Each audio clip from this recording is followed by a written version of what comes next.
Most cars now come equipped with a cabin air filter that filters out up to 90% of dust, pollen, and other airborne particles that pass through your air vents, creating a healthier, more comfortable cabin environment whenever you use your air conditioner, heater, or fan.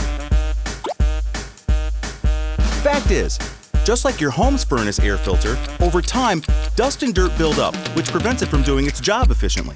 When this happens, you may notice a reduced airflow through your vents, smell bad odors, or see a dusty buildup on the dash and instrument panel, or around the vents, which means it's time to replace your cabin air filter. It's recommended that you replace your cabin air filter about every 15,000 miles. However, this can depend on how much and where you drive. Check your owner's manual for recommended change intervals.